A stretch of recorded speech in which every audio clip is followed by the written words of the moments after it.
우리 옆에 계신 분도 한번 인사하겠습니다. 사랑합니다. 축복합니다.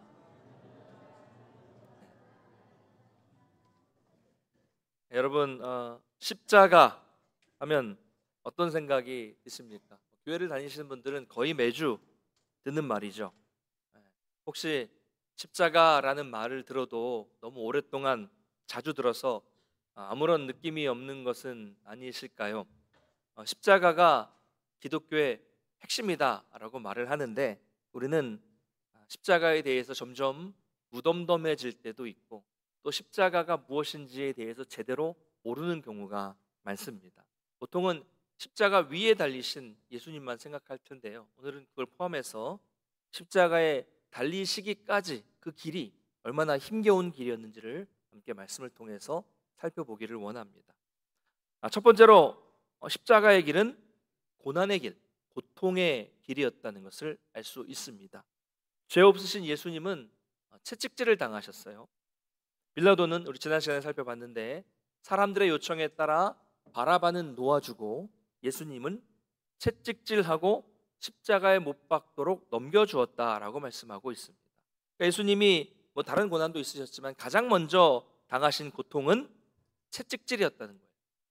요즘은 채찍을 구경하기도 힘든데요, 당시 이 죄인에게 사용된 채찍은 우리가 일반적으로 생각하는 그런 채찍이 아니었습니다. 그림을 한번 보시면 될 텐데요, 이 화면에 나오는 이런 식으로 생긴 채찍인데 저기 한 줄만 나와 있는 게 아니라 12줄이 이렇게 저런 줄이 12개가 있었다고 합니다. 그리고 그림에 보시는 것처럼 그 채찍에는 날카로운 조각이라든지 또 구슬, 또 못, 그리고 짐승의 날카로운 뼈들, 그런 뼈들을 다 이렇게 붙여 놓았다고 합니다.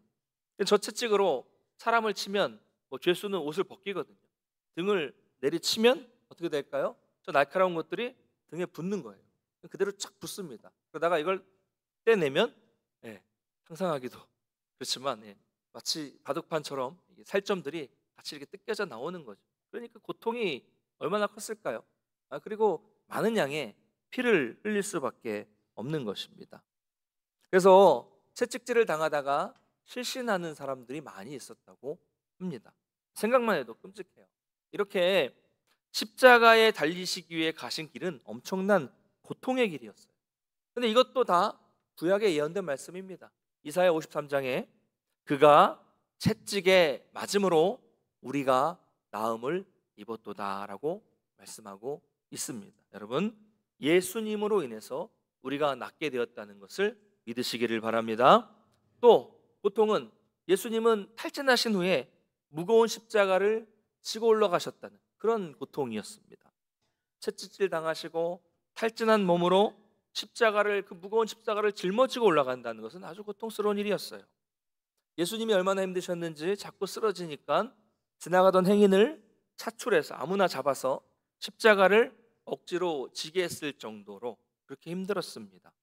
그 사람의 이름은 구레네 사람 시몬이라고 이야기를 하고 있는데요, 이 사건은 그 사람에게 아주 기억에 남는 사건이었습니다. 이 이야기는 뒤에 잠깐 또 살펴보도록 하겠습니다. 이처럼 십자가를 지고 간다는 것도 고통스러운 일이었죠. 채찍질 당하고 지고 간다는 것도 고통스러웠는데, 또 예수님은 오늘 본문을 보면 쓸개를 탄 포도주를 받지 않으셨다라고 말씀하고 있어요. 쓸개 탄 포도주는 일반적으로 사형수의 고통을 덜어주기 위한 마취제 용도로 쓰였습니다. 근데 예수님은 그걸 거부하시고 한번 입에 대셨다가 뭔지 알고 나서 거부하시고 그걸 드시지 않으시고 그 고통을 다 몸으로 당하셨다는 거죠. 왜 그랬을까요? 그 고통스러운 순간에 잠시라도 이 고통을 잊을 수 있었는데 왜 그랬을까요? 그 이유는 하나님의 그 인간을 향한 진노의 무게를 고스란히 느끼시고 온 인류의 그 죄의 고통을 감당하심으로써 완벽하게 구속의 길을 이루기 위함이셨다는 겁니다. 이처럼 십자가의 길은 고통의 길이었다라는 것을 우리는 알 수 있습니다. 자, 둘째, 십자가의 길은 또 고통뿐만이 아니라 조롱과 희롱의 길이었다는 거예요. 오늘 27절부터 31절까지 보면 예수님이 당하신 조롱, 희롱이 나타나고 있습니다. 채찍에 맞아 피투성이가 되고 기력이 다 빠진 예수님을 이제 관정 안으로 데리고 들어갑니다. 당시 그 자리에는 수백 명의 사람들이 모여 있었는데 어떤 기록을 보면 600명 정도가 모여 있었다고 합니다. 예수님 주위로 군병들이 다 모였어요. 그래서 그 군병들이 모여서 예수님의 옷을 벗기고 홍포를 입힙니다. 그럼 홍포는 원래 임금이 있는 옷인데요, 여기에서는 조롱하는 의미로 홍포를 입힌 거죠. 그리고 가시관을 만들어서 그 머리에 씌우고요, 그리고 갈대를 예수님의 오른손에 들게 합니다. 이게 어떤 모습입니까? 원래 왕이라면, 진짜 왕이라면 아주 화려한, 아주 번쩍 빛나는 화려한 홍포를 입죠. 그리고 머리에는 황금관을 쓰죠. 그리고 손에는 권력을 상징하는 이 금으로 만든 홀을 쥐고 명령을 내릴 때 이렇게 막대 같은 이 홀을 쥐고 명령을 내립니다. 근데 예수님께는 군병에 낡은 찢어져 있는 낡은 이런 홍포를 입히고 황금관이 아니라 대신에 가시관을 만들어서 씌우고 금홀 대신 갈대를 쥐게 한 겁니다. 이게 뭐예요? 완전히 그냥 우스꽝스러운 모습으로 만들어 놓고 희롱하는 거예요. 예수님이 희롱을 당하는 겁니다. 이렇게. 이 정도만으로도 충분했을 텐데 그런 예수님께 대해서 그들은 무릎을 꿇고 이렇게 조롱합니다. 유대인의 왕이여 평안할지어다. 여러분, 이게 어조가 안 느껴지겠지만 비웃으면서, 비웃는 말투를 했겠죠. 웃으면서 낄낄거리면서 유대인의 왕이여 평안할지어다 라고 말했을 것입니다. 그들의 조롱은 여기서 끝난 게 아니에요. 예수님께 침을 뱉고 손에 쥐고 있었던 그 갈대를 빼앗아서 예수님 머리를 쳤습니다. 그리고 희롱이 다 끝나니까 다시 그 홍포를 벗기고 원래 옷을 입히고 십자가에 못 박기 위해서 예수님을 끌고 나갔어요. 제가 이 말씀을 쭉 묵상하면서 하나하나 이 과정들을 상상하다 보니까 만약에 내가 예수님의 자리에 이런 상황에 처했다면 어땠을까라는 생각을 하게 됐습니다. 하나하나 묵상하며 보니까 정말 속에서 이 피 끓는 분노가 이렇게 타오르더라고요. 아마 저 같았으면 못 참았을 거예요. 그런데 여러분, 로마 군병처럼 오늘날 세상도 우리 신앙인들을 조롱하고 십자가와 교회와 신앙을 조롱하는 모습을 발견할 수 있습니다. 돈이 신이고 권력과 성공, 쾌락을 추구하는 세상 사람들에게 예수님과 복음과 교회와 성도는 그냥 조롱거리일 뿐이죠. 우리가 예수님을 우리의 삶의 중심에 모시고 이렇게 모여서 예배드리는 삶을 살아가는 모습을 보면서 세상은 우리를 얼마나 조롱하고 있는지 모릅니다. 우리가 하나님은 당신을 사랑하십니다. 예수님 믿고 구원받아야 됩니다. 우리는 믿음으로 우리의 삶을 살아갑니다 라고 말하면 사람들은 어떻게 반응합니까? 물론 대놓고 적대적으로 막 반응하는 사람들도 있지만 대부분 대놓고 말은 못하지만 속으로 우리의 모습을 조롱하고 비판하고 비웃는 사람들이 많이 있습니다. 우리 주변에 많아요. 이것이 바로 로마 군병처럼 하나님을 거부하는 인간들의 행동입니다. 여러분, 세상이 또 사람들이 저와 여러분들을 비웃고 복음을 무시하고 성도들을 무시하고 교회를 비난하는 것을 여러분 너무 이상하게 생각하지 마십시오. 그런 거 너무 상처받지 마세요. 왜냐하면 세상은 늘 그래왔습니다. 늘 그래왔어요. 복음을 이해하지 못하는 세상이 우리를 조롱하는 것은 당연한 일입니다. 당연한 일이에요. 우리는 때로는 억울해요. 내가 잘못한 것도 없는데 그냥 교회와 성도들 싸잡아서 우리한테 뭐라 그러고 하는 게 억울하고 화가 나지만 이 희롱당하는 이 상황에서도 아무 말씀도 하지 않으셨고 또 자신을 죽이려는 사람들을 향해서도 그들을 위해서도 아버지여 저들의 죄를 사하여 주옵소서라고 기도하셨던 예수님을 기억하면서 여러분, 억울해도 참고 인내하시기를 바랍니다. 왜 그렇습니까? 바로 그것이 우리가 좀 더 높은, 우리가 사는 이 땅에서의 우리의 어떤 억울함보다 더 크신 하나님의 뜻을 이루는 길이기 때문입니다. 자, 이렇게 십자가의 길은 고통의 길이고 또 조롱의 길이었습니다. 세 번째로 십자가의 길은 수치의 길이었어요. 35절을 한번 같이 읽어보겠습니다. 35절 시작. 그들이 예수를 십자가에 못 박은 후에 그 옷을 제비 뽑아 나누고. 아멘. 자, 군병들은 이 수백 명의 사람들 앞에서 예수님의 옷을 벗기고 홍포를 입혔다가 희롱을 당한 후에 또 다시 홍포를 벗기고 예전의 옷을 입혔다가 이제 십자가에 못 박은 후에는 예수님의 그 피투성이가 된 옷을 서로 갖기 위해서 제비 뽑아 나누었습니다. 우리가 영화나 그림을 보면 예수님이 속옷은 입고 있는 것 같지만 사실은 다 벗기는 겁니다. 옷을 다 벗기는 것은 죄인에게 극도의 수치심을 주기 위한 것이었어요. 수백 명의 사람 앞에서 수치심을 느끼고 예수님을 따랐던 수많은 여인 앞에서 그리고 그 육신의 어머니 앞에서 얼마나 이게 수치스러운 일이었겠습니까? 그러나 이것도 구약의 예언을 성취하는 과정이었어요. 시편 22편 17절과 18절 한번 같이 읽겠습니다. 시작. 내가 내 모든 뼈를 셀 수 있나이다. 그들이 나를 주목하여 보고 내 겉옷을 나누며 속옷을 제비 뽑나이다. 아멘. 구약의 예언이 성취된 겁니다. 여러분, 예수님은 죄 때문에 원래 내가 당해야 될 수치를 대신 담당하셨다라는 것을 여러분 기억하시길 바랍니다.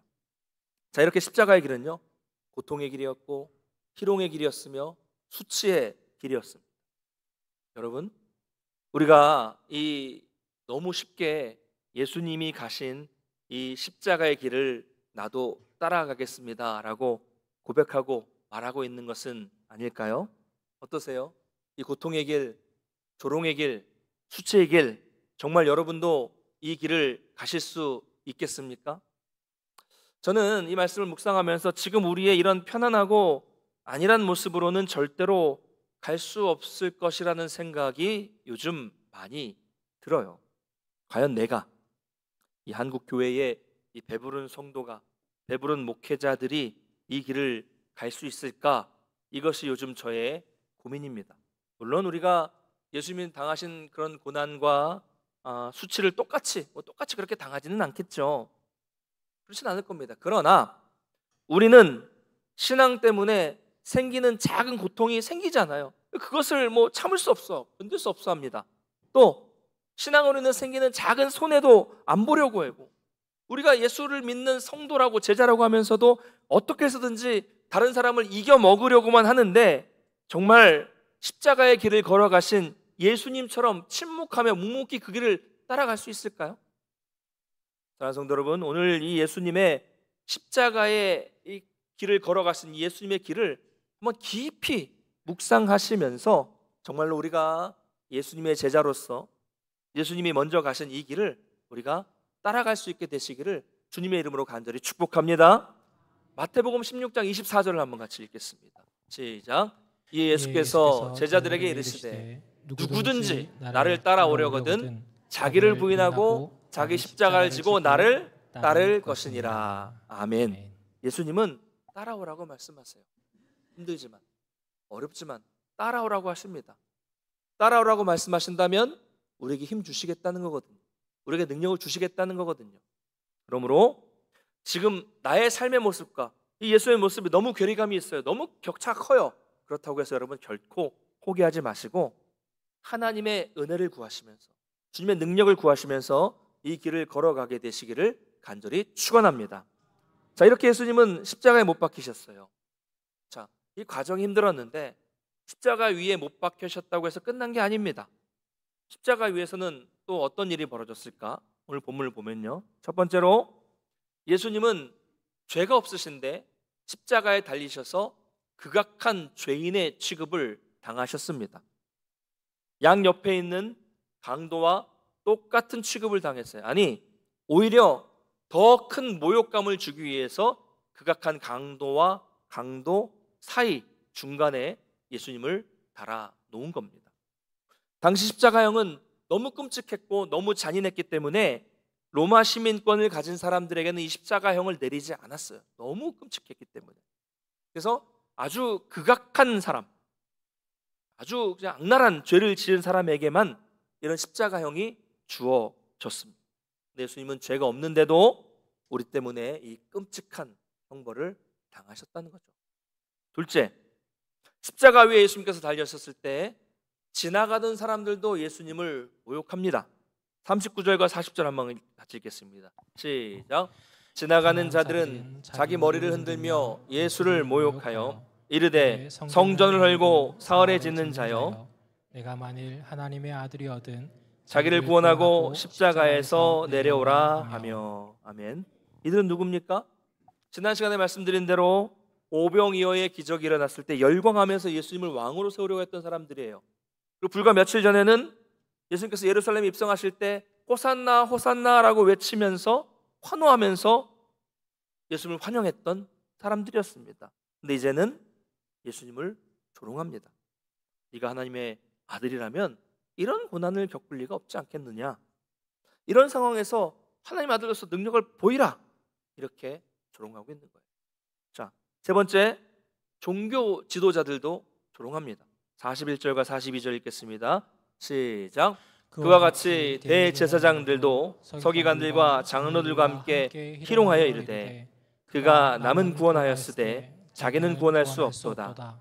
그가 이스라엘의 왕이로다.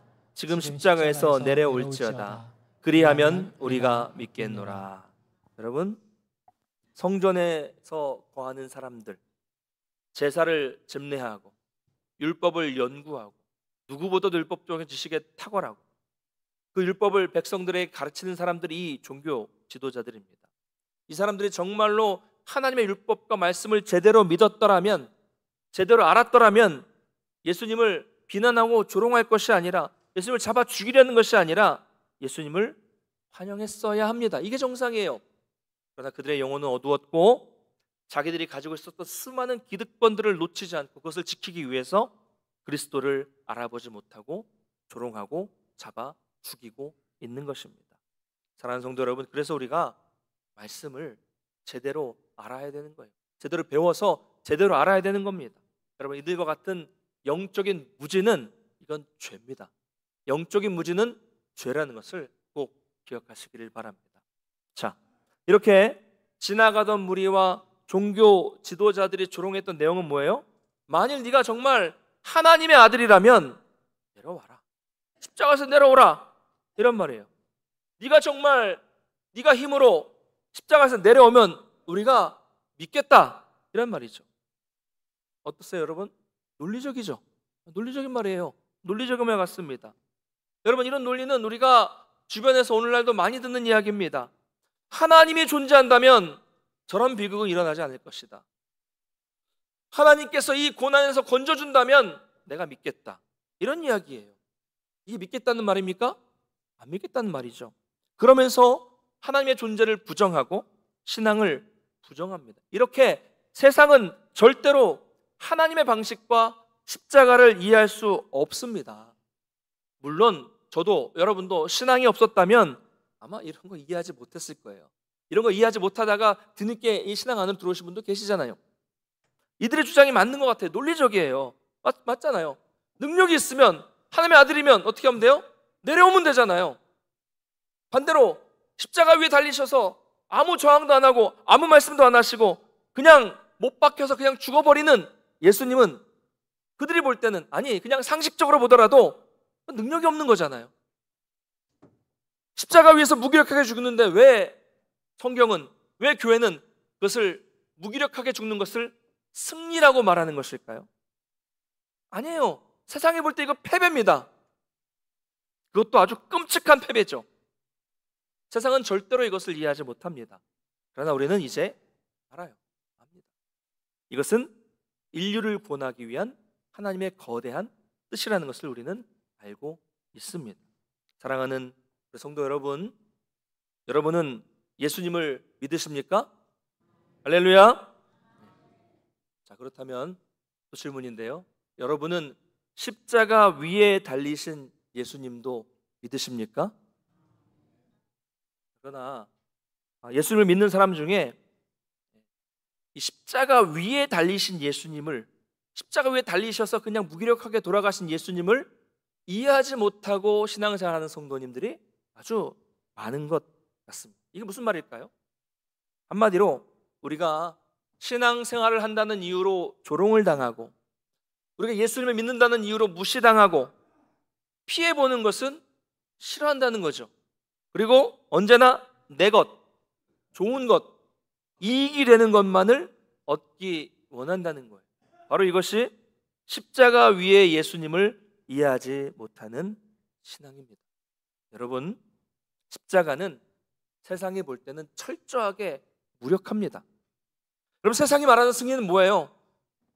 세상이 말하는 승리는 예수님이 십자가에 달려있다가 못을 뽑아버리고 십자가 위에서 저벅저벅 내려오셔서 조롱하고 욕하는 자들 다 불로 심판하시고 물리치는 것, 이게 세상이 말하는 승리예요. 근데 우리 성도들이 바라는 모습도 대부분 이런 모습을 바라고 있다. 이런 모습. 그래서 그걸 기도합니다. 그걸 위해서 기도합니다. 예수님의 능력을 통해서 이 말도 안 되는 상황에서, 이 말도 안 되는 고난에서 놀라운 기적이 나타나서 내가 영웅이 되는 것만을 구하고 있다는 거예요. 여러분, 이것은 예수님이 가신 십자가의 길이 아닙니다. 이것은 세상의 길입니다. 예수님은 십자가 위에서 능력이 있으셨음에도 불구하고 철저히 침묵하시고 철저히 참으시고 철저히 무기력하게 돌아가셨는데, 우리는 그분을 따르는 삶을 살겠다고 하면서 여전히 무한한 능력을 받아서 내가 영광을 얻기를 원하고 있습니다. 그래서 사람들이 볼 때 나를, 우와, 저 사람 대단하다, 이런 소리를 듣고 싶어 한다는 거죠. 지금 우리는 부끄러운 성도, 부끄러운 교회가 되었어요. 세상 사람들이 자랑하는 것처럼 교회 안에서도 성도들이 세상 자랑만 합니다. 그게 다인 줄 알고 좀 잘 되면 그게 그냥 승리인 줄 아는 거죠. 여러분, 우리가 교회 안에서 교회라는 이름으로, 교회라는 모임으로 모이면 뭘 얘기해야 됩니까? 복음을 이야기해야 되고요. 고리타분합니까? 복음을 이야기해야죠. 십자가를 이야기하고, 힘들지만 우리가 일주일의 세상 속에서 믿음으로 이렇게 내가 승리했다 간증하고, 내가 힘들지만 그래도 믿음으로 살고 있다, 말씀을 잘 묵상하고 있다, 이런 이야기를 나누어야 하는데, 모이면 늘 무슨 얘기예요? 자식 자랑, 집 자랑, 건물 자랑, 돈 자랑, 온통 세상적인 자랑이에요. 물론 그 마음 충분히 압니다. 알아요. 우리 이번에 우리 애가 좋은 대학 갔어, 집 샀어, 아주 좋은 직장 들어갔어, 다 이런 자랑이에요. 이런 자랑만 하는 경우가 문제라는 거죠. 그러면 또 듣는 분들은 어떻게 해요? 다 부러워해요. 부러워하는 거예요. 그건 무슨 말이에요? 말하는 사람이나 듣는 사람이나 관심은 다 어디에? 거기에 있다는 거예요. 마음이 거기 있다는 거죠. 세상과 똑같습니다. 교회 모임이 세상 모임과 똑같아요. 그 영혼이, 그 신앙이 어떤지보다 그런 세상 자랑이 앞서는, 세상 자랑만 하는 교회의 모임으로 전락하고 있다는 거예요. 근데 좋은 직장은 들어갔는데 지금 교회는 안 나가. 여러분, 교회는 안 나가는데 그 영혼이 죽어가고 있는데 뭐가 중요합니까? 뭐가 중요합니까? 이런 말 속에 우리의 우선순위가 드러난다는 겁니다.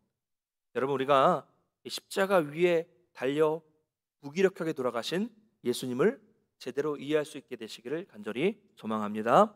한 가지 더 생각해 보겠습니다. 아까 구레네 사람 시몬의 이야기가 잠깐 등장을 했는데요, 예수님께서 십자가를 지고 가시는데 자꾸 쓰러지니까 길을 지나가는 아무것도 모르는 사람, 시골에서 올라온 그 시몬을 잠깐 불러서 억지로 그 십자가를 지고 가도록 했습니다. 시몬은 예수님이 누군지도 몰라요. 시몬은 아무것도 모르고 억지로 십자가를 지고 갔지만 그것은 그의 인생에서 중요한 사건이 되었습니다.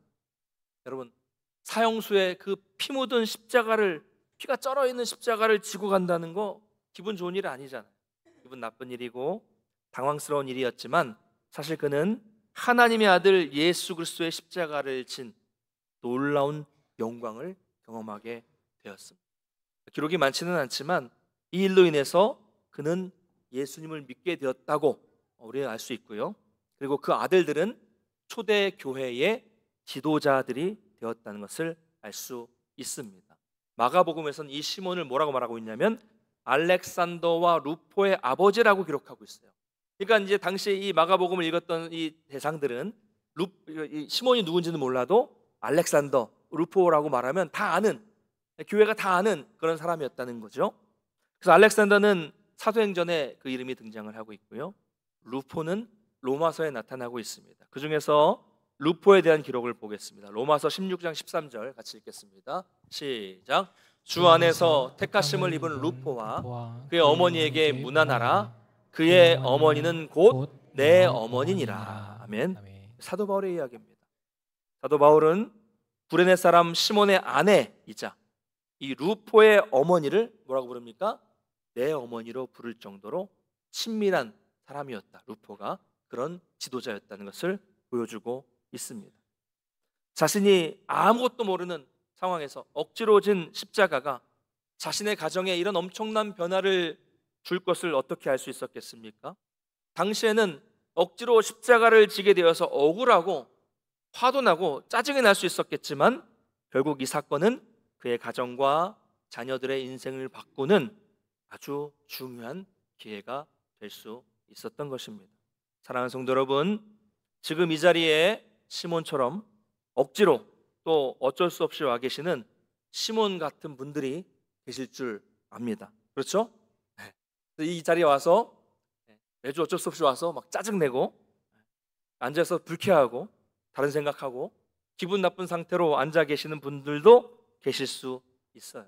그러나 여러분이 스스로 오셨든 아니면 여러 가지 이유로 인해서 억지로 오셨든지 그것도 아니면 뭐 부모님이 주는 용돈 때문에 왔든지 아니면 남편이 돈을 안 줘서 왔든지 아내가 용돈을 안 주셔서 오셨든지 간에 이 모든 것은 하나님의 일하심이라는 것을 믿으시기를 바랍니다.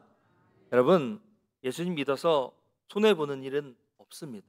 여러분이 억지로라도 이 자리에 붙어 계시면 언젠가 우리 주님은 반드시 만나주시고 시몬의 가정처럼 놀라운 은혜를 부어주신다는 것을 믿으시기를 바랍니다. 오늘 말씀을 맺겠습니다. 우리 주 안에서 사랑하는 성도 여러분, 예수님은 고통과 조롱과 수치의 십자가를 묵묵히 지고 그 길을 걸어 가셨습니다. 그리고 그 고통과 수치와 조롱이 있었기에 그 십자가를 지셨기 때문에 그로 인해 우리가 구원을 받았습니다. 할렐루야. 그래서 우리가 여기 있는 거예요. 오늘 이 말씀을 기억하시면서 내가 원하는 세상의 성공만 바라보지 마시고 우리 십자가 위에 달리신 예수 그리스도를 바라보시기를 간절히 축복합니다. 여러분, 광야에서 이스라엘 백성들은 하나님을 원망했습니다. 불평했어요. 그래서 하나님은 그 이스라엘 백성들에게 불뱀을 보내게 하셔서 그들을 물게 하셨고 그들은 그 불뱀에 물려서 많이 죽고 또 많이 다쳤습니다. 그때 모세가 하나님께 기도하자 하나님은 모세에게 놋으로 똑같은 그들을 물은 불뱀을 모양을 만들어서 장대에 달아서 높이 달게 하셨어요. 그리고 그 장대에 달린 뱀을 쳐다보는 사람마다 구원을 얻게 하셨습니다. 여러분, 생각해 보겠습니다. 지금 저 뱀은 어떤 뱀이에요? 나를 물어서 힘들게 한 뱀이에요. 죽어가고 있어요. 또 내 가족들, 내 친구들을 물어서 죽게 만드는 그 끔찍한 뱀입니다. 쳐다보기도 싫고 생각하기도 싫은 불뱀인데 하나님 말씀 뭐예요? 고개를 들어서 쳐다보라는 겁니다. 쳐다보는 게 순종이고 쳐다보는 게 믿음입니다. 끔찍하지만 순종해서 고개를 들어 쳐다보면 보는 사람마다 구원을 받았습니다. 여러분, 마찬가지입니다. 인간은 죄로 인하여 죽었습니다. 죽어가고 있는 게 아니라 원래 우리는 죽었어요. 죽은 사람은 스스로 일어나지 못하는 것처럼 우리의 죄의 문제는 스스로 해결할 수 없었습니다. 완전히 죽었습니다. 하나님은 그런 우리에게 그 아들 예수 그리스도를 보내주셨습니다. 그 예수님은 십자가 위에 높이 달리셨어요. 그 십자가는 끔찍한 십자가요, 어리석은 십자가고 무기력한 십자가지만 그 무기력하고 끔찍한 십자가 위에 달리신 예수님을 바라보면, 그분을 바라보고 믿기만 하면 누구든지 구원을 얻게 됩니다. 할렐루야. 사랑하는 성도 여러분, 이 땅을 살아가시면서 믿음의 눈을 들어서 우리 십자가 위에 달리신, 무기력하게 달려서 돌아가신 그 예수님을 쳐다보시고 예수님 바라보시기를 간절히 소망합니다.